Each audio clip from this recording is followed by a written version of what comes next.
Greetings, my fabulous people.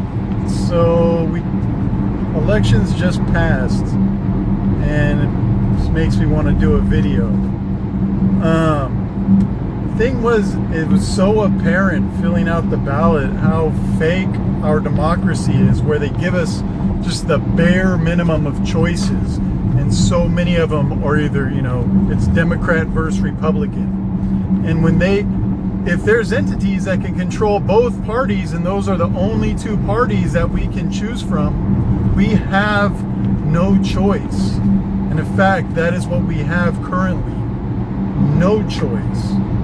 They're both controlled by powerful interests. Pro-war, pro-military industrial complex, pro-banking system, pro-central bank, pro-privatized oil, and pro-oil when it comes to stealing other people's oil. Democrats sometimes give them a little bit more shit than Republicans. All the time, no. Obama let Standing Rock happen. He let militarized police go there and basically torture water protesters who proved to be right, I might add. There was an oil spill subsequent that protest, which Obama had, quelled.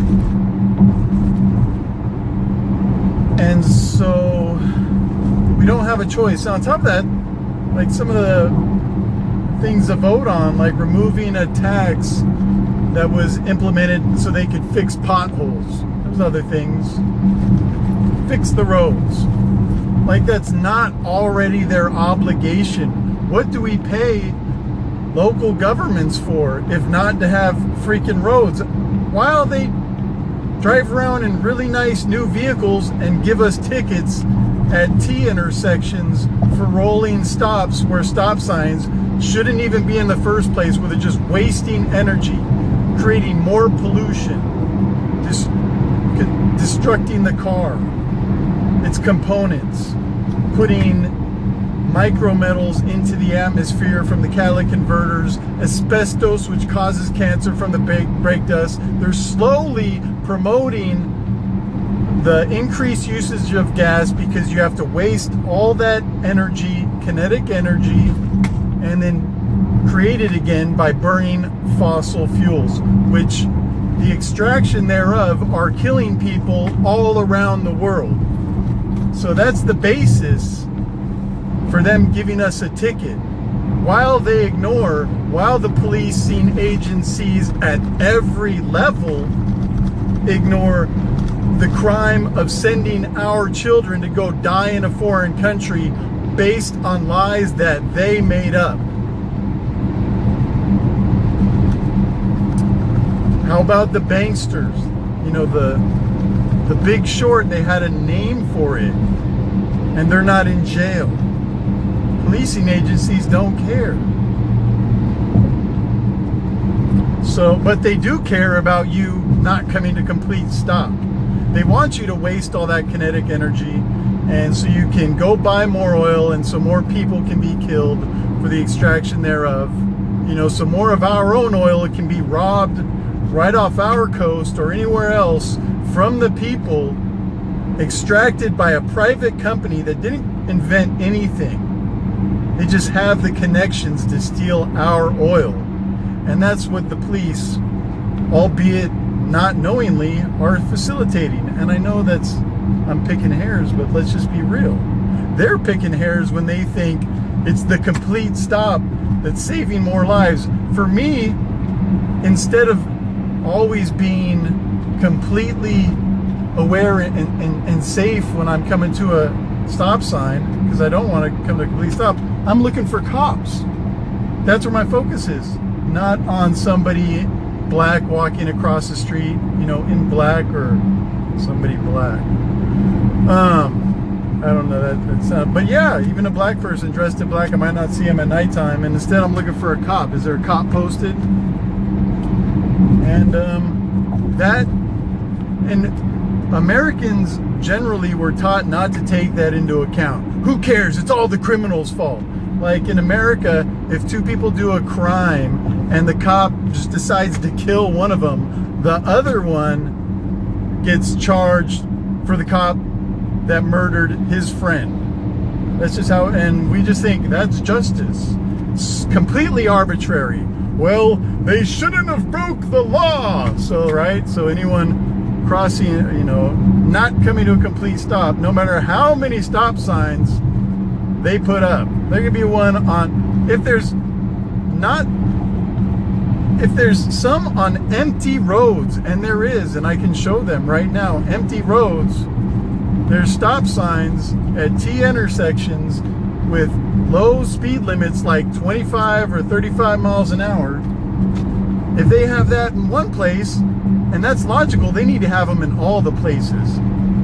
So, and all the protectors of this illogical order, you know, they could have yield signs, they could have more accurate red light signs that use sort of artificial and intelligent algorithms to see when there's a car or person coming, and only then put up a countdown on the opposite direction of the light to warn people that at, you know, in a matter of time, the light is going to switch if they wanted to be safe. And instead of spending our trillions of dollars creating a F-35 or going and killing people so private oil companies can extract the oil, they could use that money to do that. And then you wouldn't have to just have a nation of kind of like sheeple to just obey with no thought of, is this logical or illogical?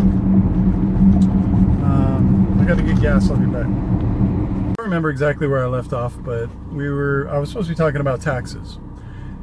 You know, like the pothole tax. They had us add a tax to repair the roads. They should already be doing that. They're already getting a lot of taxes. And then they go around building all these islands with these huge curbs. Like, these things are dangerous. If you accidentally veer, you don't pay attention, you can hit them and destroy your car and flop up on the other side of the road. How about instead of building concrete, which is more expensive, these big, nice concrete islands, you guys fix the potholes, fix the lines. You know, I know it's too much to ask to have a more efficient traffic system, which would save us time, money, and everything else as people. But how about just government? Instead of creating a bunch of dangerous random islands on the streets, you guys stop that, and then you'll have money to fix a whole bunch of potholes. Because fixing potholes is a lot cheaper than putting up these little islands. Look at that. A lot of times they make it harder to turn and stuff. Some of them are just downright dangerous. These ones aren't too bad because they're not so high, but some of them are just ridiculous. Let's go back to, so we were talking about Saudi Arabia, right? So we protect Saudi Arabia, but now I think Saudi Arabia has agreed to buy oil using the yuan, which you know, threatens the dollar as a reserve currency, so that central bank can't just keep printing money, you know, charging us interest or whatever. Because every time they print money or, you know, create money in a computer, it devalues the rest of the currency. It's like the pie is the same size, and you're just getting a smaller and smaller cut. It's like a hidden tax. Just another hidden tax on us all. But since it's a reserve currency, the dollar is a reserve currency, it's a hidden tax on everybody that holds that dollar. That they devalue that dollar while they print themselves money and they can use however they want. We're going back to Saudi Arabia, so we, you know, whatever. So after the Yom Kippur War, where we supported Israel in, you know, one of their brutal, I mean, they're just a brutal, Zionism is brutal. The expansion of Israel, they're stealing homes, kicking old people out of the homes. Those people have no one to turn to. So after the war of Yom Kippur, Saudi Arabia, whatever, got a hair, you know, whatever, decided to link up with the other Arab nations and raise the price. I don't know if I forget if they raise the price of oil or just limit the quantity. I believe they raised the price, but they could have, yeah, they raised, oh no, they limited the quantity, which resulted in the 70s of there being, oh, it's not working. There being lines at the gas station and oil was rationed, or I should say gas was rationed. So after that, we made a deal with them, probably threatened them, and now, you know, we kind of protect them, or we have been. And so in my opinion, okay, so Germany was funded, the rise of Nazi Germany out of the Great Depression. They didn't just magically, like, we got a good leader, now we can do all these things. It's like there had to be capital, because Germany doesn't have that many resources. There had to be capital coming in order to fund those projects, those work projects, and they came from banks. And basically the banks bought a whole country to go to war with the Soviet Union.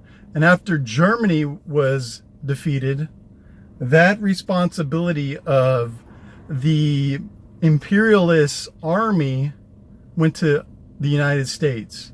Now we are the army of the imperialists, doing the imperialist bidding. You know, we're like a banker and oilman's country. They own us to go increase their power and their revenue off of our tax dollars. Get back to you in a second. First, it seems a little bit hard to imagine that bankers could have enough money, you know, the banking families could have enough money to, to buy a country. But just think about this. Okay, so the history of a corporation, was that they wanted to fund expeditions to the New World, but be free from the liability, because they were dangerous. Or, you know, I'm sorry, the New World, I mean, that's Eurocentric talk. It was not a new world, obviously, and it was not discovered. It was just visited, basically, you know, by some Europeans. So they wanted to be able to get, you know, make money, these lenders, without having to deal with liability, you know, these banks. So they created corporations which gave them limited liability. So if something happened, the families couldn't sue, you know, the lender for the loss of their family or whatever. We'll be back. So yeah, and now we're talking about Europeans going to North and South America and the amount of wealth that was there. The biggest ransom ever paid in the history of the world is when the Spanish abducted the king of the people that lived in the Andes. Not of course, not the Incas, the Incas, the Incan king, or however you say that. But so they demanded a huge gold ransom that was the most expensive ransom ever to be paid in the history of the world. And that's just one example. I'm saying a lot of wealth poured into Europe. And you understand, it was these banks or these lenders that were funding they had already made money, enough money to fund these, you know, adventurer, conqueror, soldiers of fortune guys. And I'm just saying, so imagine if there's so much wealth. What if it happened and it was kind of, you know, they're not going to tell the poor people, hey, look, we're like super rich over here. We made so much money. Why would they tell people that? That wouldn't be rational. It would be the rational thing to do if you make that much money, to hide it. Don't let the plebs know, because revolution is a real dangerous possibility. And that is why they have made us hate communism, because that is socialism via revolution, where the rich lose their heads, and so they make us hate and fear and not understand communism for those reasons. So of course they're not going to tell us that, hey, we're rich as, you know, we're rich as, they're not going to say that. So But if you look at history, it's very possible, probable, that they are. And so, with that being said, they were able to fund, create, make a whole country their army so they could go and defeat communism, go and defeat a revolution that threatened them and killed, you know, their friends' families. I mean, they killed the Romanovs, which was a royal family related to, you know, the king and queen of England. So, get back to you. So anyways, just imagine that we are the bankster. We're like the banker and oil company's army. And it seemed, you know, Kissinger, Henry Kissinger, is just this completely evil POS, pushed us into not only Vietnam, but extending Vietnam by having Nixon tell the leader of North Vietnam, wait until I'm in office, I'm going to give you a better deal than Johnson. Thus, they weren't able to make peace in France. The war got extended. A bunch of servicemen died. That's because of Kissinger. Kissinger had other countries invaded. I'm doing something illegal, and I hope I don't get in a bloody accident. So let's just say Kissinger is an emissary for one of those banks. Well, just by chance, I'm going back into dead stop traffic. Just by chance, it was him that worked out the petrodollar system with the Saudi Arabians. So that that banking family is close to the British royal family. Anyways, I'm just gonna have to pick it up later because I just got to focus on this freaking traffic, and it annoys me to the point where I can't think, because they steal our money, so much of our tax money, and put it towards things like war so they can get rich. And you know, intelligence, quote unquote intelligence, combined with military and I guess you could say civilian intelligence like CIA, NSA, they have a budget of over $100 billion, and both of them under Trump went up like 10%. It is so much money. And what are they do? They can do anything they want. You know, you want to be private, you get a VPN. Well, guess what? Data encryption is a big part of what they like to do and what they like to undo. So why not just own VPN companies, or just have one emissary, one CIA agent infiltrate them? You know, or what? So I'm saying, with all that money, all they want is control, and they don't care. They don't care about national security. When something like 9/11 happens, their budgets skyrocket, and there's whistleblowers from the NSA that say that 9/11 could have been prevented, but they didn't want it prevented, and they actually dismantled things that would have been able to prevent it. And so we get to go bomb everything. You know, there's a worst humanitarian crisis right now in Yemen, which is also related to us and the Sauds, because the Saudis, it's their war, and we're the ones selling them weapons. You know, the guys that chop up journalists, that stone woman after woman in the street. Like, I'm not talking about once a year. I'm talking about tens and tens and tens, and you know, it's happened to a lot of people. I think in 1 month or something, it was like, or maybe one day, I forget, 50 something women were stoned to death. So, and those are the people that we brought to power, and we paid, and they admit that we paid them to spread Wahhabism, a extreme form of Islam, in order to combat communism. Again, what are their priorities to think that Wahhabism and stoning women in the street is a better thing to spread than communism, where everything's shared, where every worker is seen to be about the same and deserves about the same rights? And that's what's happening in China. I guess I can talk at a complete stop.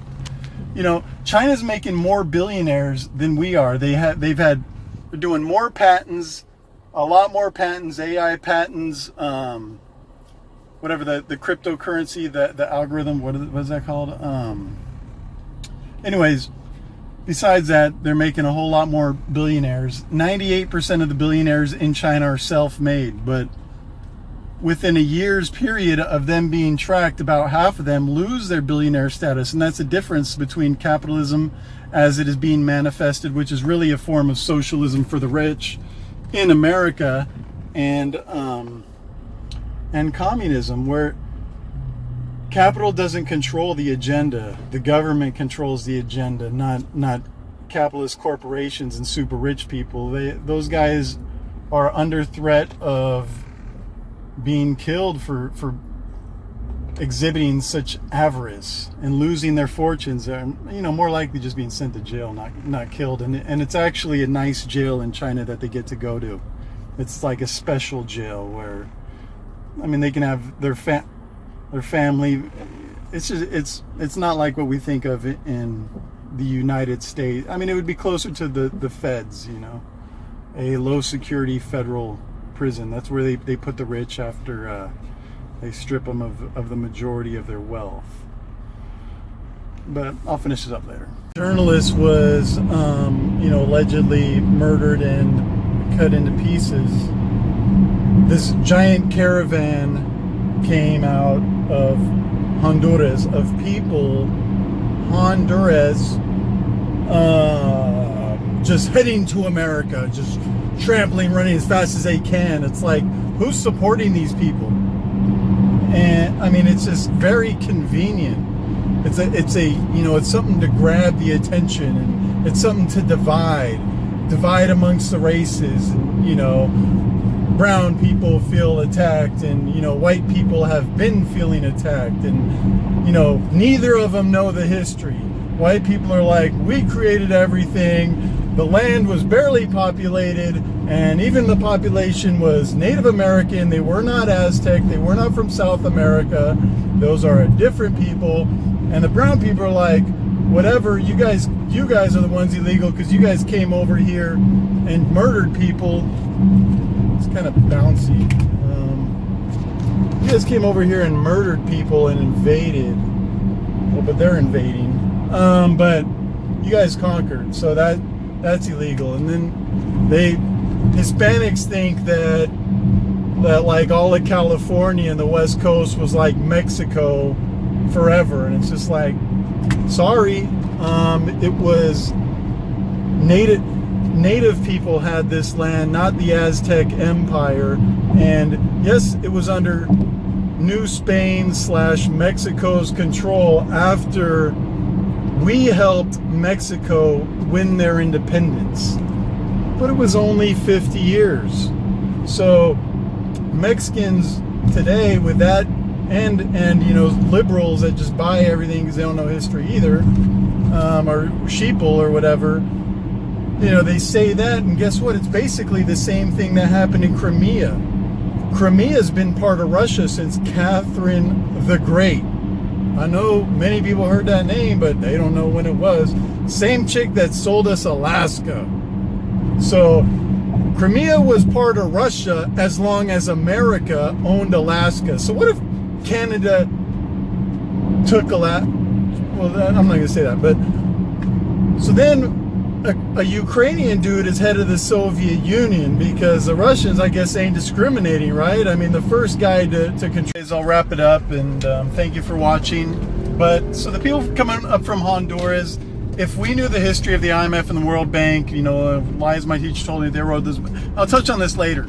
Then we wouldn't accept people saying that they should be mowed down, or even some of the rhetoric coming out of the president's mouth. And you know, but we do because we don't know. And our democracy is so apparently rigged. I only had two choices, the least amount of choices. And you know what? No matter what, the pro-business, pro-war, pro-banking party wins every time because it's all a facade. And that's it. Have a great day. Thank you for watching. If you like it, please give me a thumbs up. If you think something's wrong, please let me know. I appreciate it. Have a good day, evening.